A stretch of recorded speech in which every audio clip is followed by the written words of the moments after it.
শুধু ঢাকা নয়, সারা বাংলাদেশে সাজ সাজ রব শুরু হয়েছে। সারা দেশের মানুষের মধ্যে এটা একটা আনন্দের বাতাস বইছে। ইনশাআল্লাহ আগামী 25 তারিখ সকালে বিএনপির ভারপ্রাপ্ত চেয়ারম্যান দেশনায়ক তারেক রহমান বাংলাদেশের মাটিতে পা রাখবেন। সেই কারণে আজকে শুধু ঢাকা নয়, সারা বাংলাদেশে সাজ সাজ রব শুরু হয়েছে। দীর্ঘ 17-18 বছর প্রবাস জীবন কাটানোর পরে আজকে যখন সব মশার বিরুদ্ধে সুরক্ষা দিতে এলো বসুন্ধরা এক্সট্রিম অ্যারোসল। মশার বিরুদ্ধে এক্সট্রিম সুরক্ষা। দেশে ফিরে আসছেন এবং ফেসিবাদ মুক্ত স্বৈরাচার মুক্ত বাংলাদেশে, তখন স্বাভাবিকভাবে এটা আমাদের বিএনপির নয়, শুধু সারা দেশের মানুষের মধ্যে এটা একটা আনন্দের বাতাস বইছে। এই আনন্দ গণতন্ত্রের উত্তরণে আনন্দ, এই আনন্দ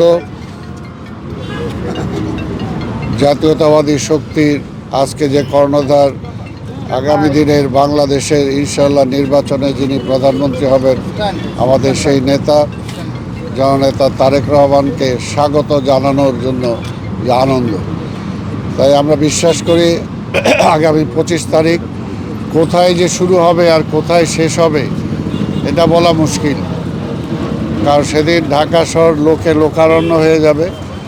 শুধু বিমানবন্দর নয়, বিমানবন্দরের থেকে শুরু করে আশেপাশের যে রাস্তাঘাট যেগুলো আছে, আমরা আগেই বলেছি যে আমাদের পুলিশ ভাইরা যারা ট্রাফিক সিস্টেমে যারা আছেন তাদেরকে বলেছি যে তারা যাতে বিকল্প রাস্তাগুলো তৈরি রাখে, যাতে জনগণের যাতে যাতায়াতের কম অসুবিধা করে যতটুকু ব্যবস্থা করা যায়।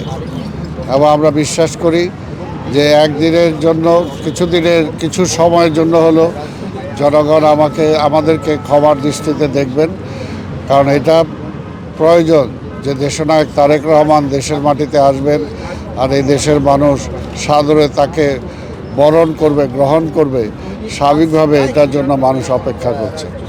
আর আপনারা দেখতে পাচ্ছেন যে এখানে মঞ্চের কাজ চলছে এবং মঞ্চের কাজের জন্য এটা কালকের মধ্যেই প্রস্তুত হয়ে যাবে।